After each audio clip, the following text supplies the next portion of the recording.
Hello दोस्तों, welcome back to the CAD engineer. आज हम डिस्कस करेंगे थर्मोडायनेमिक्स इक्विलिब्रियम और प्रोसेसेस के बारे में कि थर्मोडायनेमिक्स इक्विलिब्रियम के कितने टाइप होते हैं, ये क्या होता है, और प्रोसेसेस के कितने टाइप होते हैं और वो क्या होता है, इसके बारे में आज हम डिस्कस करेंगे। अब देखिए थर्मोडायनेमिक इक्विलिब्रियम क्या होती है। सपोज कीजिए दो सिस्टम रखे हुए हैं।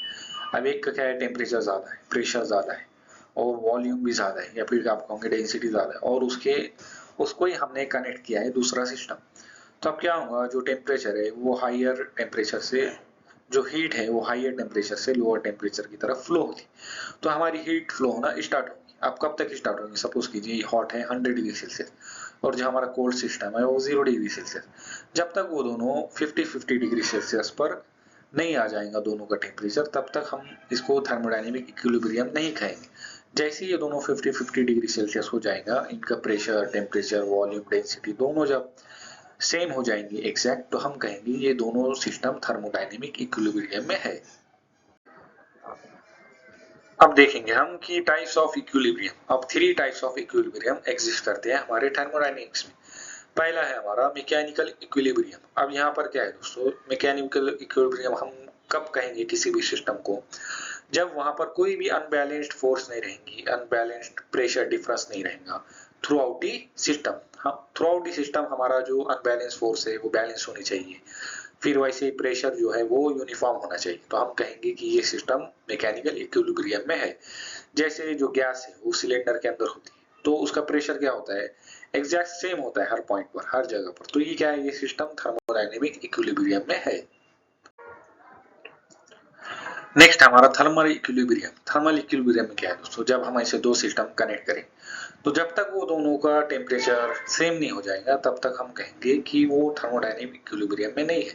जैसे दोनों का टेम्परेचर सेम हो जाएगा तो हम कहेंगे ये थर्मल इक्विलिब्रियम में।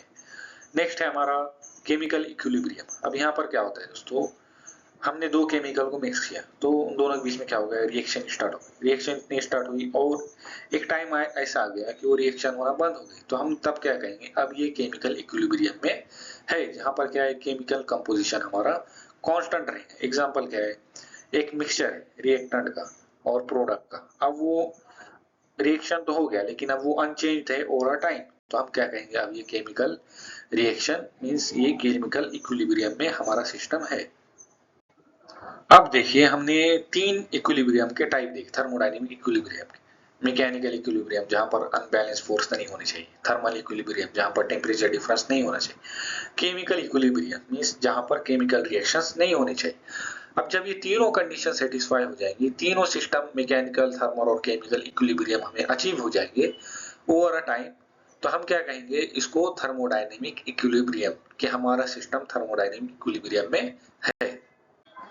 अब थर्मोडायनेमिक प्रोसेसेस क्या होती है ये देखिए। अब देखिए कोई भी सिस्टम जब उसकी प्रॉपर्टी चेंज हो रही है, मींस उसका प्रेशर चेंज हो रहा है, टेम्परेचर चेंज हो रहा है और वॉल्यूम चेंज हो रहा है, तो हम इसको क्या कहेंगे, ये एक थर्मोडायनेमिक प्रोसेस है जिसमें प्रेशर, टेम्परेचर और वॉल्यूम चेंज हो रहा है from one state to another state. तो फॉर एग्जांपल क्या है, अब हम किसी गैस को सिलेंडर के अंदर हीट कर रहे हैं, तो वहां पर क्या हो रहा है, जो प्रेशर है उसका चेंज हो रहा है, वॉल्यूम चेंज हो रहा है, टेम्परेचर चेंज हो रहा है। तो जहां पर भी प्रेशर, वॉल्यूम, टेम्परेचर चेंज होगा तो हम उसको क्या कहेंगे, ये थर्मोडायनेमिक प्रोसेस है।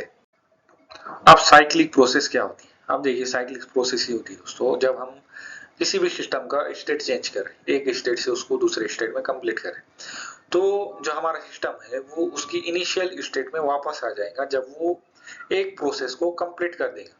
इनिशियल स्टेट और फाइनल स्टेट इसकी सेम हो जाएगी। सपोज कीजिए ये पिस्टन सिलेंडर है, अभी नीचे गया और फिर से ऊपर आया और यहाँ आकर ये रुक गया इसकी इनिशियल पोजीशन पर, मींस ये कंटिन्यूअस रेसिप्रोकेट नहीं हो रहा है, सिर्फ ये एक साइकिल कंप्लीट करके आकर यहाँ पर वापस से रुक गया ये, तो इसको हम क्या कहेंगे, साइक्लिक प्रोसेस। तो इसका जो नेट चेंज होगा इसकी प्रॉपर्टी वो जीरो होगा, मींस प्रेशर पहले इंक्रीज हुआ, वॉल्यूम इंक्रीज हुआ, टेम्परेचर इंक्रीज हुआ, लेकिन जब फाइनल कंडीशन में आया तो वो सब वैसे वैसे हो गया जहां से वो स्टार्ट हो गया था, तो उसको हम क्या कहेंगे, साइक्लिक प्रोसेस।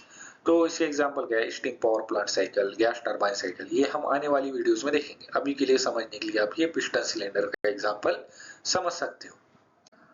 अब देखिए रिवर्सिबल प्रोसेस क्या होती है। सपोज कीजिए हमने इसके अंदर पेट्रोल को डाला, पेट्रोल यहाँ पर क्या हो, बर्न, और वो बर्न हो रहा है, फिर से अनबर्न हो रहा है, बर्न हो रहा है, अनबर्न हो रहा है, तो वो सिस्टम को लीव ही नहीं कर रहा है। हमारा जो पेट्रोल है सिस्टम और सराउंडिंग में कोई भी चेंज नहीं आ रही और ये रिवर्स बार बार चल रहा है, बार बार चल रहा है। ये क्या है, आइडियल प्रोसेस है दोस्तों। ये मीन्स एग्जिस्ट नहीं करती है हमारी प्रैक्टिकल लाइफ में, लेकिन हमने इफिशियंसी बढ़ाने के लिए हमारे जो एग्जिस्टिंग सिस्टम है उसकी इफिशियंसी बढ़ाने के लिए इस प्रोसेस को इन्वेंट किया है, जिसे हम कहते हैं रिवर्सिबल प्रोसेस। जो प्रोसेस होती है वो बहुत ही स्लो होती है, जैसे सिस्टम क्लोज टू इक्विलिब्रियम रहता है और नो एनर्जी लॉस, मीन्स यहाँ पर एनर्जी लॉस ही नहीं होगा, सिस्टम रिवर्सिबल होगा, मीन्स बार बार वही एनर्जी यूज करके वो रिवर्सिबल होगा। तो वेरी स्लो कंप्रेशन होगा, एक्सपेंशन होगा गैस का, और जो परफेक्ट रिवर्सिबल प्रोसेस है जैसे मैंने कहा कि वो एग्जिस्ट नहीं करती हमारी प्रैक्टिकल लाइफ में। अब देखिए नेक्स्ट है इरिवर्सिबल प्रोसेस। अब इरिवर्सिबल प्रोसेस क्या है दोस्तों, सपोज कीजिए हमारा पिस्टन सिलेंडर, इसके अंदर पेट्रोल आ रहा है, बर्न हो रहा है और यहाँ से बाहर जा रहा है, फिर पेट्रोल आ रहा है, बर्न हो रहा है, बाहर जा रहा है। तो यहाँ पर क्या हो रहा है, सिस्टम और सराउंडिंग में एक्सचेंज हो रहा है, मीन्स मास का। मास अंदर आ रहा है, बर्न हो रहा है, हीट बन के बाहर जा रहा है, मास अंदर आ रहा है, बर्न हो रहा है, हीट होके बाहर जा रहा है। तो इसको हम कहेंगे इरिवर्सिबल प्रोसेस। ये हमें अचीव ही नहीं होती है जब तक हम सिस्टम और सराउंडिंग में कोई चेंज नहीं कर सकते, मीन्स हम यहाँ पर मास को चेंज कर रहे हैं। तो ये रियल प्रोसेस होती है दोस्तों। यहाँ पर क्या होता है, फ्रिक्शन होता है, हीट लॉस होता है, रैपिड एक्सपेंशन होता है, मिक्सिंग ऑफ सब्सटेंस होता है, डिफरेंट डिफरेंट सब्सटेंस यहाँ पर मिक्स होते हैं। एग्जांपल क्या है, कंबशन इन इंजन, फिर rapid gas expansion, heat transfer होती है लार्ज जो टेम्परेचर डिफरेंस है उसकी वजह से। अब दोस्तों जितना भी हमने स्टडी किया वो इसकी क्विक समरी है। जैसे हमने यहाँ पर स्टडी किया मैकेनिकल इक्विलिब्रियम, थर्मल इक्विलिब्रियम और केमिकल इक्विलिब्रियम, और जब ये तीनों कंडीशन इक्विलिब्रियम हो जाती है तो हम कहते हैं सिस्टम को थर्मोडायनेमिक इक्विलिब्रियम। फिर हमने देखा साइक्लिक प्रोसेस, जिसमें फाइनल कंडीशन और इनिशियल कंडीशन प्रोसेस की सेम होती है। रिवर्सिबल प्रोसेस जो कि पॉसिबल नहीं है, मींस सेम एनर्जी यूज करके बार बार हमारा जो पिस्टन है वो मूव हो रहा है। इरिवर्सिबल प्रोसेस में जो हमारी प्रैक्टिकल लाइफ में हम यूज करते हैं, मींस जो मास का ट्रांसफर होता है सिस्टम के थ्रू, सिस्टम और सराउंडिंग में। तो दोस्तों अगर आपको वीडियो पसंद आया हो तो शेयर कीजिए अपने दोस्तों के साथ और लाइक और सब्सक्राइब कीजिए द कैड इंजीनियर चैनल को। आपके सपोर्ट से चैनल ग्रो करेंगे और भी अमेजिंग वीडियोस आएंगे। और आपको इस वीडियो की पीपीटी मेरे टेलीग्राम चैनल पर भी मिल जाएंगी, जिसकी लिंक मैंने डिस्क्रिप्शन बॉक्स में दी हुई है। और अगर आपको कोई भी डाउट हो तो आप मुझे कमेंट बॉक्स में कमेंट कर पूछ सकते हो। So thank you so much दोस्तों, मिलते हैं नेक्स्ट वीडियो में।